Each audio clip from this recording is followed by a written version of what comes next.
తెలంగాణలో ఎండలు భగ్గుమంటున్నాయి. ఒక్కరోజే వడదెబ్బకు 54 మంది మృతి చెందారు. ఉమ్మడి వరంగల్ జిల్లాలో 17 మంది, ఉమ్మడి ఖమ్మం జిల్లాలో 14 మంది, కరీంనగర్లో 7, నల్గొండలో 6, ఆదిలాబాద్లో 5 మృతి చెందారు. ఇక నిజామాబాద్, మహబూబ్నగర్, మేడ్చల్, సిద్దిపేట జిల్లాల్లో ఒక్కొక్కరు చొప్పున మృతి చెందారు. దీంతో ప్రజలు భానుడి ఉగ్రరూపానికి వణికిపోతున్నారు.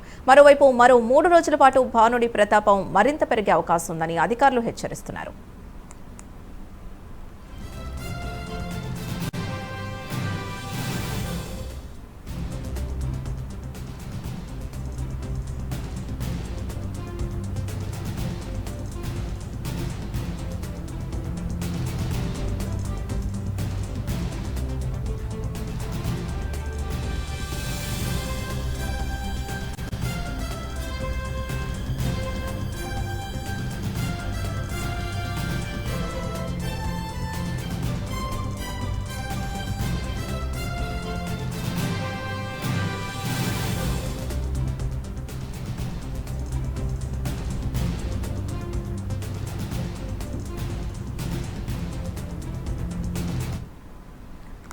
ఎండల తీవ్రతకి సంబంధించి మరిన్ని అప్డేట్స్ మా కరెస్పాండెంట్ హరికృష్ణ అందిస్తారు. హరికృష్ణ, ఎండల తీవ్రతతో వడదెబ్బతో మృతుల సంఖ్య పెరుగుతున్నట్టుగా తెలుస్తోంది. ఇంకా 3 రోజుల్లో మరింత పెరిగే అవకాశం ఉంది. ప్రస్తుతం వాతావరణ అధికారులు ఎలాంటి జాగ్రత్తలు పాటిస్తే మంచిదని చెబుతున్నారు? Thank you. దాదాపుగా 3 రోజుల నుంచి కూడా ఎండ ఉష్ణోగ్రతలు రాష్ట్ర వ్యాప్తంగా 45 డిగ్రీల మేరకు ఉష్ణోగ్రత నమోదవుతున్నాయి. ఇదే అంతేకాకుండా వడగాల్పులు కూడా 40 కిలోమీటర్ల నుండి 50 కిలోమీటర్ల వేగంతో కూడా ఈ యొక్క వడగాల్పులు వస్తాయని చెప్పేసి కూడా అధికారులు అయితే సూచిస్తున్న పరిస్థితి ఉంది. రాష్ట్రంలో ప్రజలంతా కూడా అప్రమత్తంగా ఉండాలి. ఉదయం 11 గంటల తర్వాత అత్యవసర పరిస్థితి ఉంటే తప్ప సాయంత్రం 4 గంటల వరకు కూడా ఎవరు కూడా బయటికి వెళ్ళకూడదని చెప్పేసి కూడా అధికారులు సూచిస్తున్న పరిస్థితి ఉంది. అంతేకాకుండా ఈ యొక్క ఎండకు ఒకవేళ 11 తర్వాత బయటికి ఎవరైనా వెళ్తే ఖచ్చితంగా క్యాప్ లేదా ఏదైనా తెల్లటి వస్త్రం తలపై ధరించాలని చెప్పేసి కూడా అధికారులు అయితే సూచించడం అయితే జరుగుతుంది. అయితే ఇప్పటికే అటు వడగాల్పుల కారణంగా దాదాపు వడదెబ్బ తగిలి రాష్ట్ర వ్యాప్తంగా నిన్న 54 మంది మృతి చెందడం అయితే జరిగింది.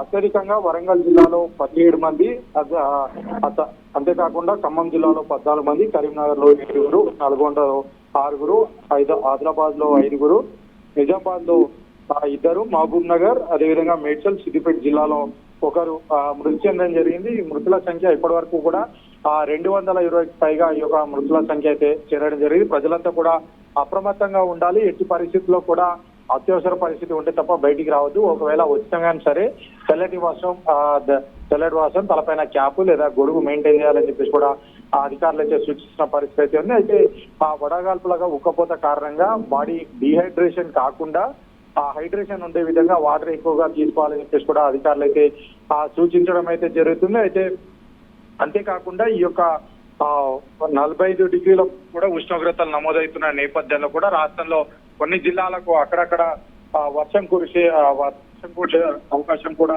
సాయంత్రం సమయాల్లో ఉందని చెప్పేసి కూడా అధికారులు సూచించడం అయితే జరుగుతుంది. సో ఈ నేపథ్యంలోనే ప్రజలంతా కూడా జాగ్రత్తగా ఉండాలి. ప్రధానంగా ఈ రోజు జయశంకర్, భూపాలపల్లి, ములుగు, భద్రాద్రి కొత్తగూడెం, ఖమ్మం జిల్లాల్లో రెడ్ అలర్ట్ ప్రకటించడం జరిగింది. అంతేకాకుండా కొమరం భీం, ఆసిఫాబాద్, మంచిర్యాల్, కరీంనగర్, పెద్దపల్లి, నల్గొండ, సూర్యాపేట, మహబూబాద్, వరంగల్, హన్మకొండ జిల్లాల్లో ఆరెంజ్ అలర్ట్ ప్రకటించడం అయితే జరిగింది. అయితే ఈ యొక్క జిల్లాల్లో మొత్తంగా వడగాల్పులు విపరీతంగా ఉన్న నేపథ్యంలో కూడా ఖచ్చితంగా ప్రజలంతా కూడా జాగ్రత్తగా ఉండాలి. ఎట్టి పరిస్థితుల్లో కూడా అత్యవసర పరిస్థితి తప్ప మిగతా సమయాల్లో 11 గంటల నుంచి 4 గంటల వరకు కూడా ఎవరు కూడా బయటికి రావద్దని చెప్పేసి అధికారులు సూచించడం అయితే జరుగుతుంది. అయితే ఇప్పటికే అటు కలెక్టర్లకు కూడా ముఖ్యమంత్రి రేవంత్ రెడ్డి కూడా ఆదేశించడం అయితే జరిగింది. ప్రజలకు ఈ యొక్క వాతావరణానికి సంబంధించి సమాచారాన్ని ఎప్పటికప్పుడు ప్రజలకు చేరవేసి అప్రమత్తంగా ఉండేందుకు వారికి తగిన జాగ్రత్తలు తీసుకునే విధంగా వాళ్ళకు డైరెక్షన్ ఇవ్వాలంటూ కూడా కలెక్టర్లకు ముఖ్యమంత్రి రేవంత్ రెడ్డి కూడా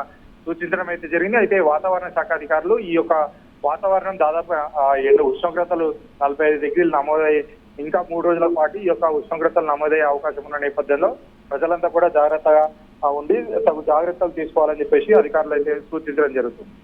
రైట్, థ్యాంక్ యూ హరికృష్ణ.